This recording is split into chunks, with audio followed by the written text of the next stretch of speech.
Merci de votre attention, madame, monsieur. L'actualité ce soir, la politique industrielle du Togo, en quoi consiste-t-elle? Valoriser les produits locaux, les transformer sur place pour créer plus de richesses et d'emplois pourrait bien constituer les grands axes contenus dans le document soumis à validation ce jeudi à Lomé. Le tableau de l'activité économique extérieure du Togo en 2013. Une présentation en a été faite aujourd'hui par la BCEAO à Lomé. Les forces et les faiblesses pour plus de performance tout à l'heure dans cette édition. Enfin, c'est consommé le coup d'État, le putsch au Burkina Faso. Un nouveau conseil national pour la démocratie tient les rênes du pouvoir à Ouagadougou. Son chef, le général Gilbert Diendéré, affirme avoir le soutien de l'armée. Voilà, madame, monsieur, le sommaire, bienvenue. Voici le journal. Bonsoir à tous et merci d'être au rendez-vous de cette dernière édition que nous ouvrons donc sur cette annonce officielle depuis hier, confirmée ce jeudi en Conseil des ministres. Le sommet de Lomé sur la sécurité maritime a reporté s'il est dédié à plus de précisions dans le compte-rendu des travaux du Conseil des ministres tenu cet après-midi. Un compte-rendu présenté par le ministre Guy Madjé Lorenzo en charge de la communication. Communiqué sanctionnant le Conseil des ministres du jeudi 17 septembre 2015.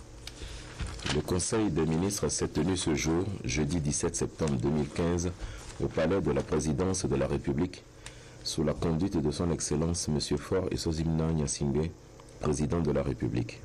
Au cours de ces travaux, le Conseil a examiné 9 projets de loi, en a adopté 8 et écouté 2 communications. Le premier projet de loi adopté par le Conseil porte sur la liberté d'accès à l'information et à la documentation publique. Ce projet de loi vise à améliorer le cadre juridique et institutionnel régissant l'accès aux sources d'information publiques pour les journalistes et pour toute autre personne intéressée. Cette mesure permettra de lever les obstacles qui entravent l'accès à l'information dans les administrations publiques. Elle contribuera à renforcer les exigences de la bonne gouvernance que sont la transparence ainsi que la culture de la reddition des comptes. Le projet de loi que le Conseil vient d'adopter favorisera également un traitement plus professionnel des informations grâce à un meilleur accès aux bonnes sources d'information et à des données fiables fournies par les administrations concernées. Le deuxième projet de loi adopté ce jour par le Conseil porte sur la ratification du protocole de 2005 relatif à la Convention internationale pour la répression d'actes illicites contre la sécurité de la navigation maritime. Ce protocole est venu renforcer et compléter la Convention pour la répression des actes illicites contre la sécurité maritime, signée en 1988 et dont l'objectif est de développer la coopération internationale dans le domaine de la prévention, la poursuite et la répression des actes illicites dirigés contre la sécurité maritime. Il faut noter que ce protocole élargit le domaine de compétences des États signataires en y incluant la lutte contre les actes terroristes. En demandant la ratification du protocole de 2005 relatif à la Convention internationale pour la répression des actes illicites contre la sécurité de la navigation maritime, le Conseil des ministres entend doter notre pays d'un cadre juridique lui permettant d'élargir ses compétences pour mieux protéger les navires battant ou non pavillon togolais sur nos côtes, dans nos eaux territoriales et en haute mer. Dès la ratification de ce texte, nos services compétents seront en mesure de monter à bord d'un navire battant pavillon d'un autre État s'il existe des indices concordants indiquant qu'une infraction est en voie de préparation ou sur le point d'être commise sur ce navire étranger. Le troisième projet de loi adopté par le Conseil porte ratification du protocole de 1973 relatif à l'intervention en haute mer en cas de pollution par des substances autres que les hydrocarbures. Ce projet de loi vise à mieux protéger notre environnement marin en dotant notre pays des outils juridiques qui étendent son domaine de compétence aux accidents en mer causés par des substances chimiques autres que les hydrocarbures. Le texte dont la ratification est sollicitée complète en effet la Convention de 1969 dont l'application se limitait uniquement aux accidents entraînant ou pouvant entraîner une pollution par les hydrocarbures. Avec le développement du transport maritime et la diversification des cargaisons, notre pays a besoin de ratifier le protocole de 1973 pour mieux protéger le milieu marin et la santé humaine en cas de catastrophe, liée notamment à des substances chimiques autres que les hydrocarbures. Le quatrième projet de loi, adopté par le Conseil des ministres ce jour, autorise la ratification de l'accord relatif aux mesures du ressort de l'État du port visant à prévenir, contrecarrer et éliminer la pêche illicite, non déclarée et non réglementée, signé le 22 novembre 2009. Cet accord international, adopté le 22 novembre 2009 dans le cadre de l'Organisation des Nations Unies pour l'alimentation et l'agriculture, a pour objet de renforcer l'arsenal juridique international lutte contre la pêche illicite. Il établit des normes minimales auxquelles les États doivent se conformer dans le domaine du contrôle portuaire des navires de pêche. Il prévoit en particulier l'interdiction de l'accès aux ports ou l'utilisation de leurs installations pour les navires ayant pris part à des activités de pêche illicite, ainsi qu'un partage des informations relatives à ces navires. Il pose également des exigences de base pour la conduite des inspections portuaires et la formation des inspecteurs. Cet accord représente une avancée significative dans les mesures prises par la communauté internationale pour contrecarrer et éliminer la pêche illicite à tous les stades, depuis l'immatriculation des navires jusqu'à la commercialisation du poisson. Il permettra à notre pays de renforcer les mesures de conservation à long terme de nos ressources marines biologiques. Le cinquième projet de loi adopté ce jour approuve la ratification de la Convention internationale sur l'intervention en haute mer en cas d'accident entraînant ou pouvant entraîner une pollution par les hydrocarbures, signée le 22 novembre 1969 à Bruxelles. En autorisant la ratification de cette convention internationale, le Conseil des ministres entend doter l'État des moyens juridiques qui lui permettront de prendre en haute mer, en cas d'accident, les mesures nécessaires pour prévenir, atténuer ou éliminer les dangers que pourrait présenter pour nos côtes ou pour tout autre intérêt national une pollution ou une menace de pollution par les hydrocarbures. L'enjeu est la protection des intérêts des populations contre les conséquences d'un accident en mer entraînant un risque de pollution de l'espace marin et du littoral. Au cours de ces travaux, le Conseil des ministres de ce jour a également adopté un sixième projet de loi autorisant la ratification du protocole de 2003 à la Convention internationale de 1992 portant création d'un fonds international d'indemnisation pour les dommages dus à la pollution par les hydrocarbures. Avec ce projet de loi, le gouvernement sera à l'avenir en mesure de garantir une meilleure indemnisation pour toutes les victimes de pollution marine par les hydrocarbures, notamment grâce aux cotisations qui sont versées par les importateurs de pétrole. Cette mesure est rendue nécessaire par l'accroissement des risques de déversement des hydrocarbures dans nos espaces maritimes, liés à la présence accrue des navires pétroliers qui font régulièrement leur transbordement dans les eaux togolaises. Le septième projet de loi adopté par le Conseil des ministres autorise la ratification de la Convention internationale sur le contrôle des systèmes anti-salissure nuisibles sur les navires. Signée le 5 octobre 2001 à Londres, cette convention a pour objectif d'interdire les peintures appliquées sur les surfaces des navires pour éviter l'accumulation d'organismes indésirables. Malheureusement, ces peintures comportent des substances nuisibles à l'environnement marin et le présent projet de loi permettra de les supprimer ou au moins de limiter leur utilisation. Au cours de sa séance de ce jour, le Conseil des ministres a examiné et adopté un huitième projet de loi autorisant la ratification du traité relatif à la création du corridor Abidjan-Lagos, signé le 29 mars 2014 à Yamoussoukro en Côte d'Ivoire.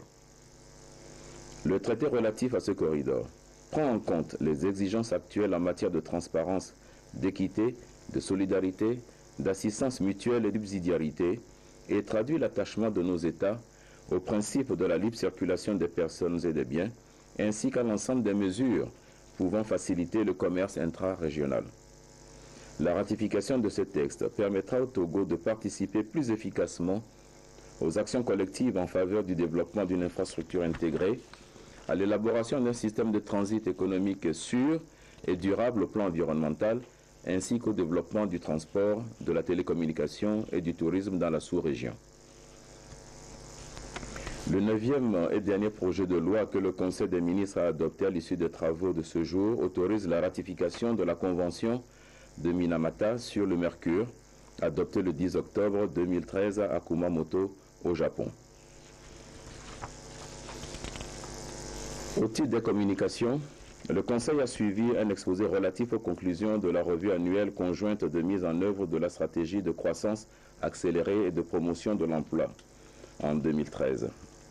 Il ressort de cet exposé, qui fait suite à la tenue le 13 novembre 2014 à Lomé de la réunion du Conseil national de pilotage des politiques de développement, que le dialogue joue un rôle central dans le processus de mise en œuvre de la SCAP.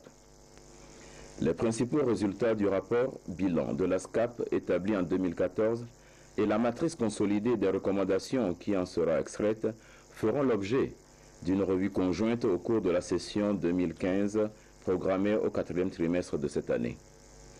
La seconde communication est relative aux contributions prévues déterminées au niveau national du Togo dans le cadre de la 21e session de la conférence des parties à la Convention cadre des Nations Unies sur le changement climatique et la 11e session de la conférence des parties agissant comme réunion des parties au protocole de Kyoto prévu du 30 novembre au 11 décembre 2015 à Paris, en France.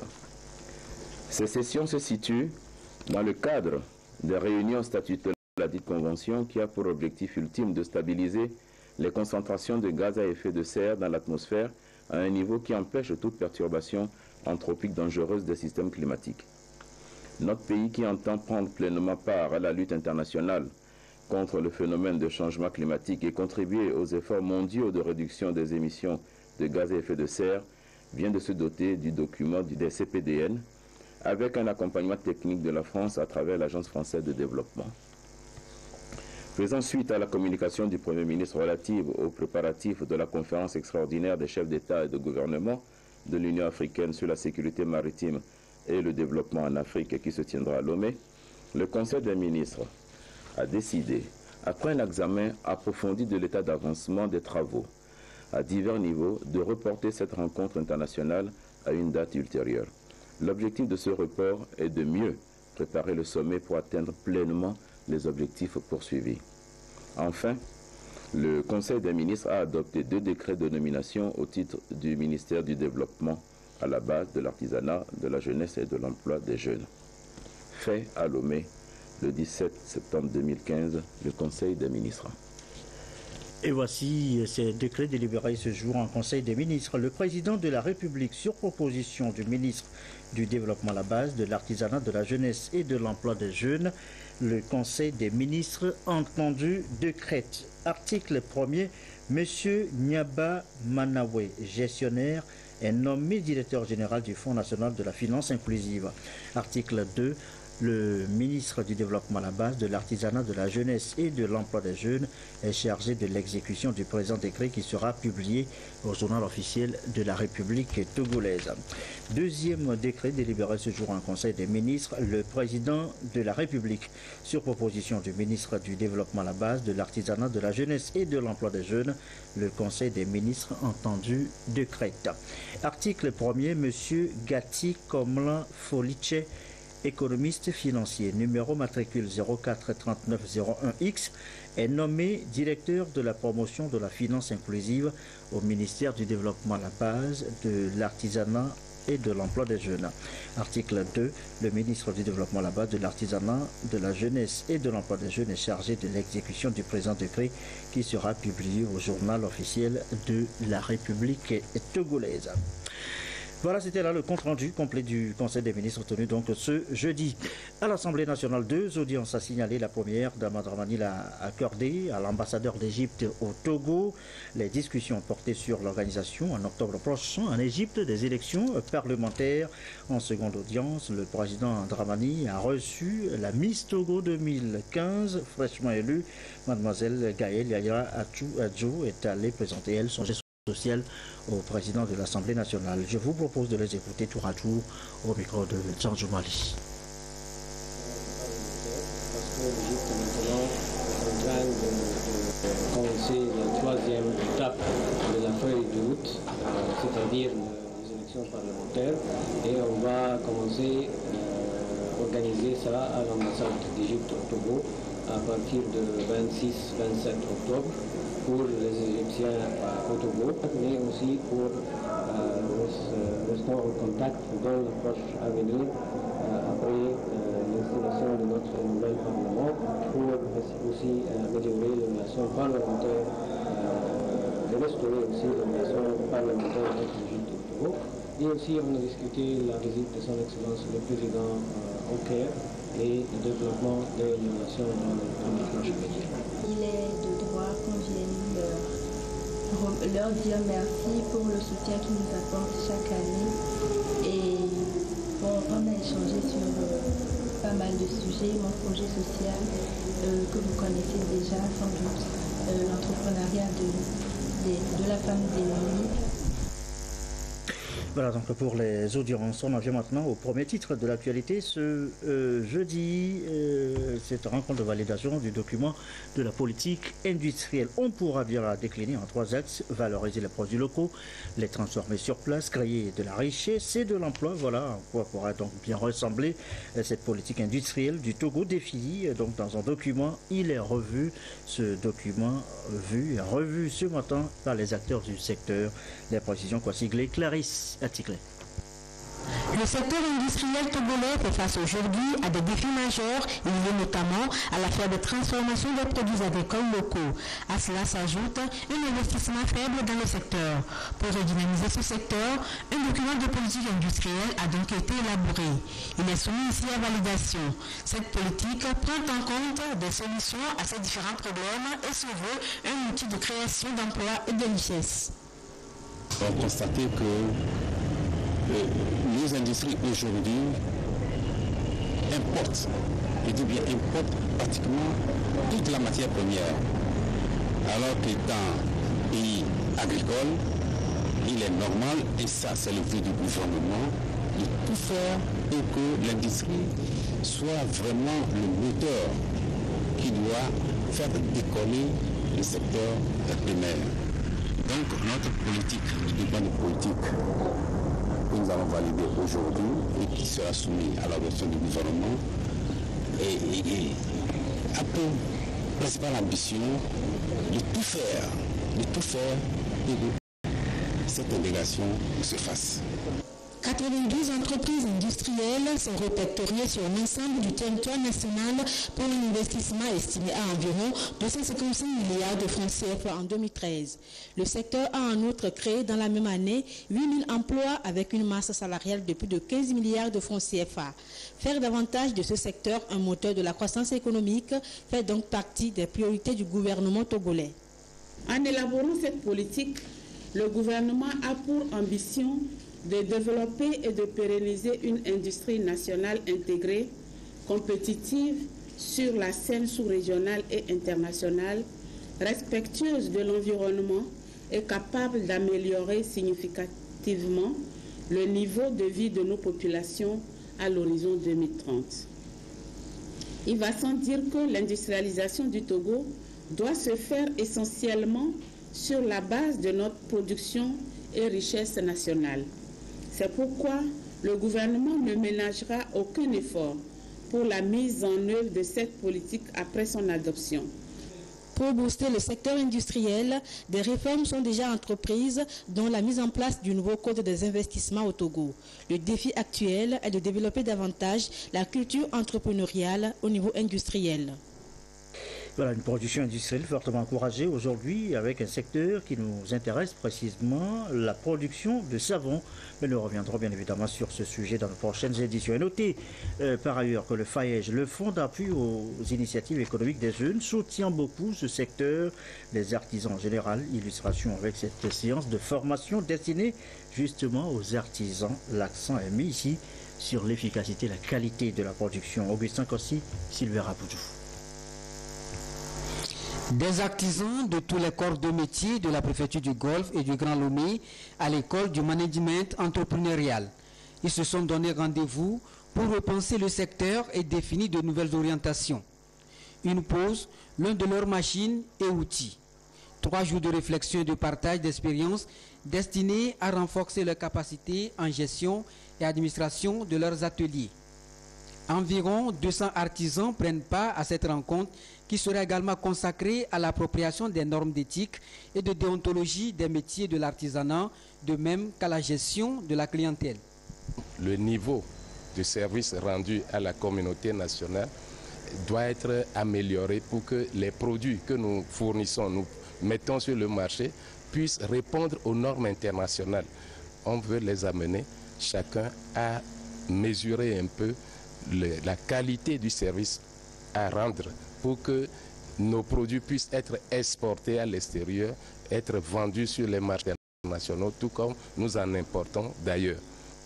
Cette formation fait suite à une série d'activités organisées par le gouvernement au profit des agriculteurs et artisans via le projet ATENS, Avançons tous ensemble. Elle a pour objectif d'instaurer la culture de l'excellence dans le secteur artisanal et renforcer la compétitivité et la rentabilité des artisans. Et si on faisait un peu les comptes, à combien s'évalue aujourd'hui l'investissement direct étranger au Togo en 2013? Questions économistes et questions sous thème posées aujourd'hui par la BCEAO à Lomé en filigrane de l'activité économique au Togo en 2013. Force et faiblesse, Mathias Souglo, Carmen Madiakapo. En 2013, l'activité économique au Togo a été marquée par la poursuite des travaux de construction et de réhabilitation des infrastructures de base et une bonne campagne agricole soutenue par la poursuite de la mise en œuvre du programme national d'investissement agricole et de sécurité alimentaire APNIASA. Cependant, le taux de croissance s'est établi à 5,3% contre 5,8% en 2012. Ceci démontre bien évidemment un déficit de la balance des paiements, c'est-à-dire que les transactions économiques du pays avec le reste du monde est marquée par une aggravation de 130 577 millions du déficit courant. La Banque centrale des États de l'Afrique de l'Ouest, BCEAO, chargée de l'établissement des comptes extérieurs des États membres de l'UEMOA, propose pour cette 5e édition de la diffusion des comptes nationaux que le Togo mise sur les investissements directs étrangers, notamment le partenariat public-privé. Compte tenu de l'aggravation du déficit structurel du solde courant, il fallait réfléchir sur les moyens de le diminuer, de le réduire de façon drastique. Et pour cela, seuls des investissements peuvent le faire, peuvent accroître la production intérieure et permettre ainsi indirectement de réduire les importations et augmenter si possible les exportations. Il se trouve que la surface financière de notre pays n'étant pas si grande, il faut faire appel aux investissements étrangers. Et il vaut mieux que ce soit des investissements directs, donc c'est-à-dire que ce soit des investisseurs qui viennent investir directement pour produire plutôt que des investissements de portefeuille. Cette situation traduit la dépendance du Togo vis-à-vis de l'extérieur pour couvrir les besoins intérieurs. Toutefois, il peut être relevé que la volonté de la communauté internationale à accompagner le Togo sur le sentier de la croissance, ajoutée à la bonne gouvernance, contribue à hisser le pays sur le chemin de l'émergence. Et voici d'ailleurs cette occasion pour accroître l'activité économique, la 12e foire internationale du Togo. C'est maintenant dans moins de 63 jours, précisément, hasard du calendrier. Cette 12e édition coïncide avec la 4e foire régionale de l'intégration de l'UEMOA. Double événement, voire triple événement, la foire de Lomé célèbre aussi ses 30 ans cette année. La campagne a déjà commencé avec le lancement cet après-midi, cette fin de soirée même de cette 12e édition. Esther Laclé, Félicime Dacha. Après le rendez-vous manqué de 2014, le site du Centre togolais des expositions et foires de Lomé va renouer avec la grande ambiance commerciale. C'est à l'occasion de la 12e foire internationale de Lomé. Une nouvelle aubaine pour les échanges entre opérateurs économiques, mais aussi une occasion d'apporter quelques innovations à l'événement. Ce sera une véritable plateforme pour les opérateurs économiques, non seulement du Togo, mais de l'ensemble de la sous-région et de ceux qui nous viendront du reste du monde pour pouvoir encore une fois échanger entre eux.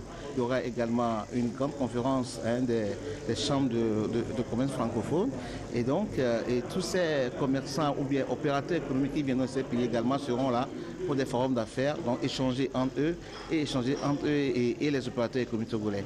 Donc n'oubliez pas également que nous avons un espace commun pour notre thème qui porte sur les énergies renouvelables. Donc on aura également un espace pour permettre à ceux qui sont dans le domaine de l'énergie renouvelable de faire la promotion de leurs produits. La foire en poche, évidemment, c'est une application profitant de la technologie et surtout de l'informatique. Donc c'est une application et que tout le monde peut charger très facilement et qui permet quand même à ce qu'on ait toutes les informations sur la foire. À partir de cette application, on peut joindre les opérateurs économiques participants et dans leur pavillon, on peut savoir où ils sont localisés. Donc de votre maison, vous pouvez facilement localiser leur emplacement et venir chercher. À cette rencontre d'information, la nouvelle est tombée. L'événement va être couplé de la 4e foire régionale de l'intégration de l'UEMOA. Nous mettrons tout en œuvre pour que les entreprises togolaises puissent participer à cette foire d'intégration pour un brassage. Vous savez que 8 pays de l'UEMOA vont venir pour participer à cette foire. C'est les hommes d'affaires de tout horizon qui viendront. Pour cela, c'est une grande opportunité pour nous, opérateurs économiques togolais. Ce carrefour d'affaires, Madame la ministre en charge du commerce souhaite le voir aller au-delà des produits artisanaux et du textile. Sans minimiser l'importance de ces produits dans nos économies nationales, nous estimons pour notre part qu'à l'aube de l'application des accords des APE, qu'il est donc temps d'accorder une place de choix aux produits industriels, semi-industriels et aux services et surtout ceux admis au schéma de libéralisation dans nos foires régionales afin de les faire connaître et d'encourager leur consommation par nos populations. Plus de 25 pays sont attendus à cette rencontre commerciale avec plus de 1000 exposants. Le directeur du CETEF a invité les exposants à confirmer leur participation et les sponsors à renouveler leurs contrats. Et c'est pour bientôt donc cette 12e foire de la foire internationale du Togo. Nombre d'entreprises d'ici, et d'ailleurs vous l'avez entendu, sont attendues. Et une entreprise, on le sait, ça crée de l'emploi, de la richesse. Mais ce qu'on ne dit pas souvent, eh bien, c'est qu'une entreprise, ça pollue aussi.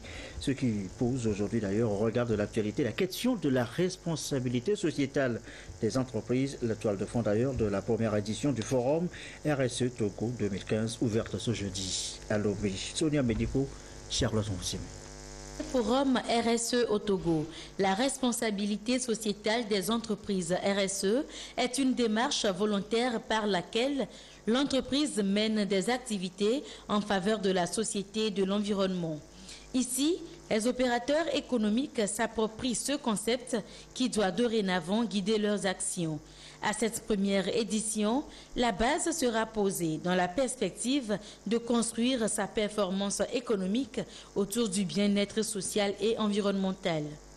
Il y va de la compétitivité de l'entreprise, il y va en matière de maîtrise des coûts de production, mais d'augmentation de la productivité et aussi de maîtrise de risques liés aux activités en matière de santé, de sécurité et des droits des travailleurs.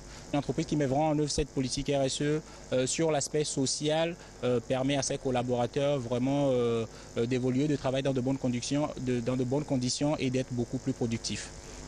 Des actions sont entreprises par le gouvernement pour amener les entreprises à s'inscrire dans le processus du développement durable dans l'esprit de cette responsabilité qui leur incombe. Sur le plan stratégique, nous avons au niveau de la SCAP des mesures qui évoquent la responsabilité sociale de l'entreprise. Le Togo a adhéré à l'ITIE et aussi le Togo a une stratégie nationale de développement durable.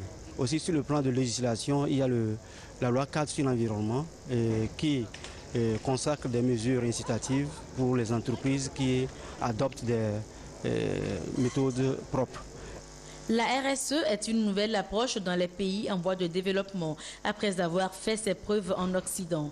Elle incite les entreprises à s'engager à travers leur politique sociétale et à œuvrer en partenariat avec les institutions publiques pour un développement durable.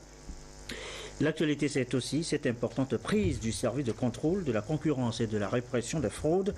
Vous allez le voir, des stocks de produits contrefaits. Le faussaire, une Nigérienne résidant au Togo, à Lomé précisément. Reportage d'Éric Dialipo, Prudence Insou.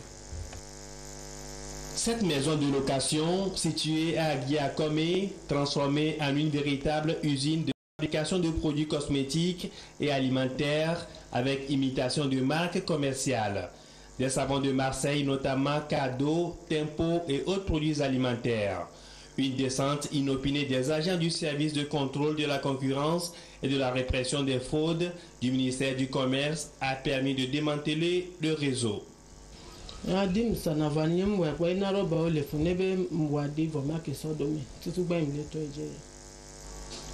J'ai démarré cette activité il y a quelques jours. Je sais qu'elle est illicite. Nous vendons le sachet de 40 à 8 000 francs. Je laisse les autorités décider de la suite.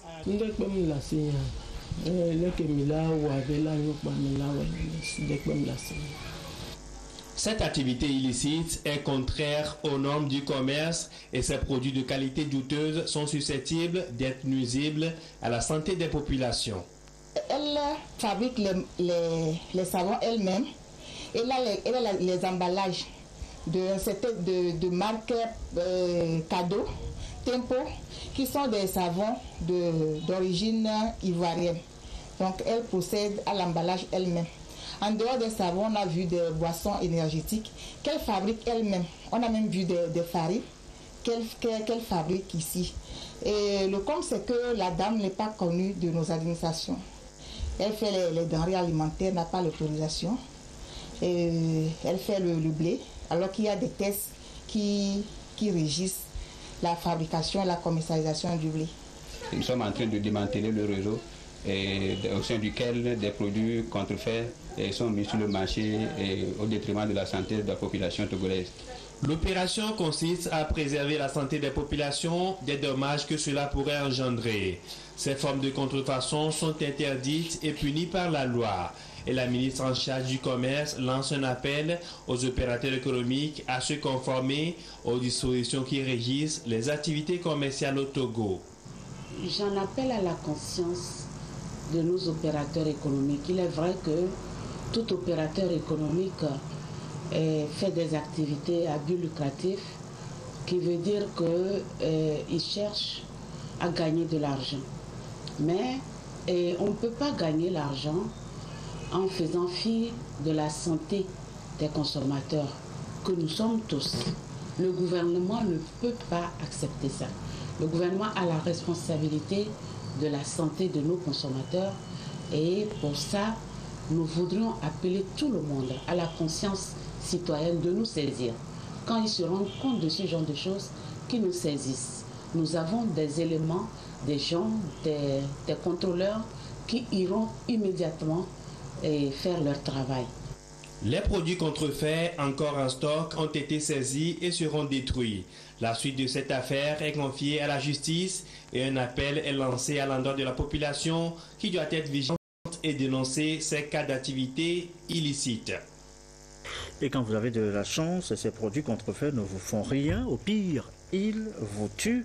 Et voilà qui nous amène à parler santé d'ailleurs, la médecine d'urgence notamment avec précisément des techniques plus élaborées en anesthésie réanimation par exemple. Le 7e forum international de la médecine d'urgence consacré à cet aspect, à bien d'autres bien sûr, a pris fin ce jeudi à Lomé. Des précisions, Gérald Agoudou, Arnaud Kédifou.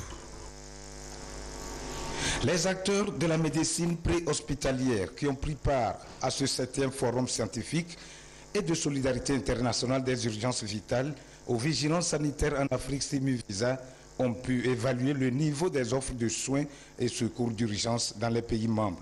La stratégie est celle d'une harmonisation et d'une mutualisation des ressources humaines, matérielles et financières pour la prévention et la gestion des crises sur place.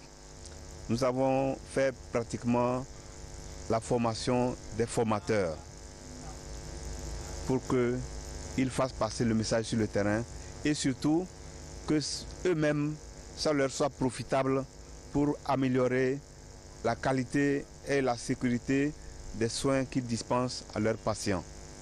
Avec le partenariat Sud-Sud qu'on a déjà établi avec même au niveau du gouvernement togolais et gouvernement égyptien, on est au bon chemin. C'est vrai qu'il y a là beaucoup à faire, mais je pense qu'on a déjà abouti, on y arrive un jour. Ces forats permettent de former davantage les acteurs de la médecine d'urgence et de secours afin d'optimiser leurs prestations pour sauver des vies. Les pompiers prennent en charge les victimes en préhospitalier. Et nous venons de faire ici déjà un renforcement de nos capacités dans nos interventions. C'est dire qu'aujourd'hui, nous avons encore le bagage pour faire des interventions plus appréciées. La CIMEVISA envisage la mise en place de quelques centres de référence capables d'assumer la prise en charge complète d'urgences vitales complexes comme les polytraumatismes et les AVC. Cette approche requiert l'appui de la solidarité internationale dans le contexte d'une coopération sud-sud ou nord-sud. À l'étranger, c'est consommé. Au Burkina Faso, le pays vit, vous le savez, un nouveau coup d'État, un putsch. 11 mois après la chute de Blaise Compaoré, c'est son ex-chef d'état-major qui a pris le pouvoir par les armes. Il y a un mort et des dizaines de blessés. Reportage France 2. Quelques pneus qui brûlent sur le boulevard Charles de Gaulle, en plein centre-ville. La tension est perceptible dans des quartiers tout proches. Des affrontements opposent de mystérieux en armes à de simples civils, sans que l'on sache vraiment qui tire sur qui. À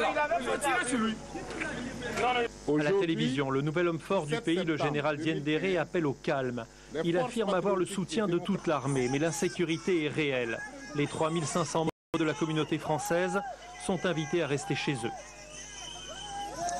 Insécurité de se prendre une balle perdue parce que ça tire n'importe comment.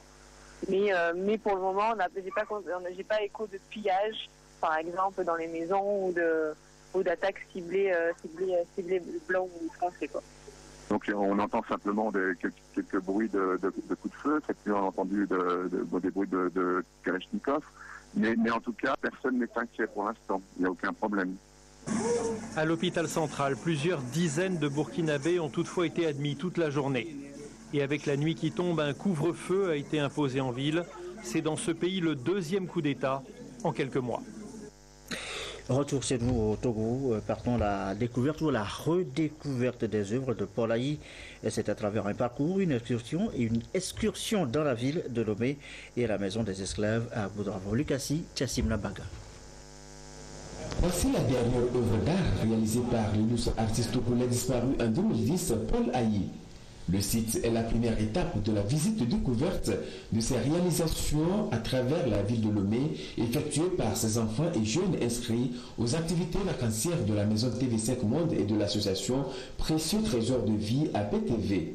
Des 9 sites visités, les matières, la technique et l'expression des œuvres, en plus la découverte de la maison des esclaves à Boudrafo, ont conquis les excursionnistes. D'après ces œuvres, on a vu que ce n'est pas seulement la conception du drapeau togolais dont il est l'auteur, mais il y a beaucoup de choses. On voit beaucoup d'inscriptions sur des bâtiments comme les palais de congrès, et la bourse de Torah. Aujourd'hui, je ne savais pas que aussi je serais aussi devant ces créations. Je lui rends hommage.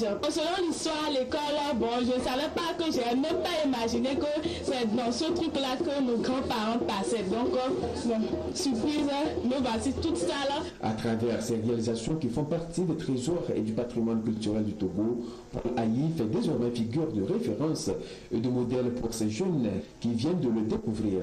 Et si nous avons amené les jeunes à faire cette découverte, c'est aussi parce que nous ignorons parfois notre culture. Nous avons un patrimoine culturel très riche, mais malheureusement, nous n'en sommes pas conscients. Combien de fois ne sommes-nous pas passés devant les œuvres de Paul Ayi sans savoir qu'il y a quelque chose là-bas?